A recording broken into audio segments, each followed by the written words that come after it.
Suppose the charge of a proton and an electron differs slightly.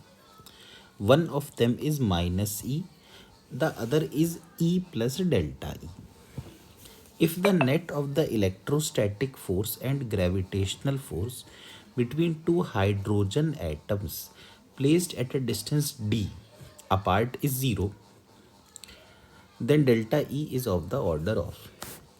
तो जो hydrogen का atom है, hydrogen का एटम, उसके अंदर एक प्रोटॉन होता है और उसके बाहर एक इलेक्ट्रॉन घूमता रहता है।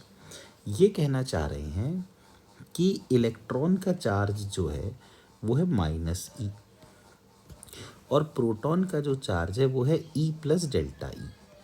तो यदि हम इनको जोड़ दें तो आप देखिए कि डेल्टा ई चार्ज आएगा टोटल हाइड्रोजन के एटम पे, यानी एक हाइड्रोजन के एटम पे कुल चार्ज होगा डेल्टा ई। ऐसे ही दूसरे हाइड्रोजन के एटम पर भी चार्ज होगा डेल्टा ई।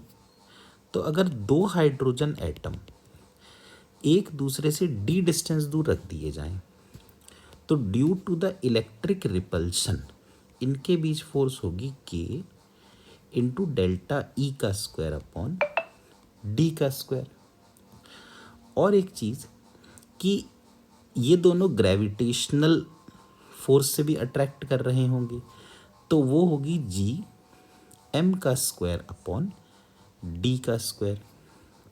अब ये कहना चाह रहे हैं कि जो नेट है इलेक्ट्रोस्टैटिक फोर्स और ग्रेविटेशनल फोर्स का वो ज़ीरो है। इसका ये मतलब हुआ कि G M square upon D square becomes equal to K delta E square upon D square. तो डी स्क्वायर और डी स्क्वायर कट गया। तो इन्होंने हमसे कहा है कि डेल्टा ई की वैल्यू निकालिए।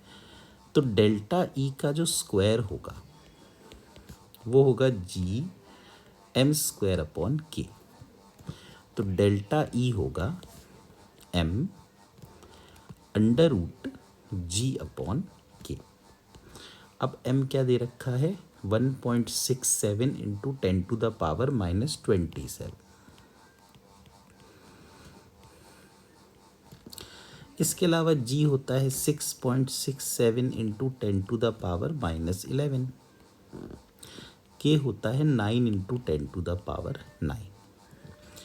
तो ये हो जाएगा 1.67 into 10 to the power -27 multiplied by under root 9 7 63 होता है तो 0.7 तो 3 आया। 9 4 36 इंटू 10 की पावर -18 नहीं -20 हो गया।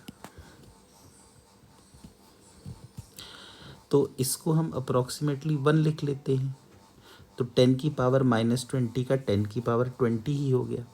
तो 1.67 इंटू 10 की पावर -27 इंटू 10 की पावर -10। तो ये बन जाएगा 1.67 इंटू 10 की पावर -37। तो जो ऑर्डर आया वो अप्रॉक्सीमेटली 10 टू द पावर -37 का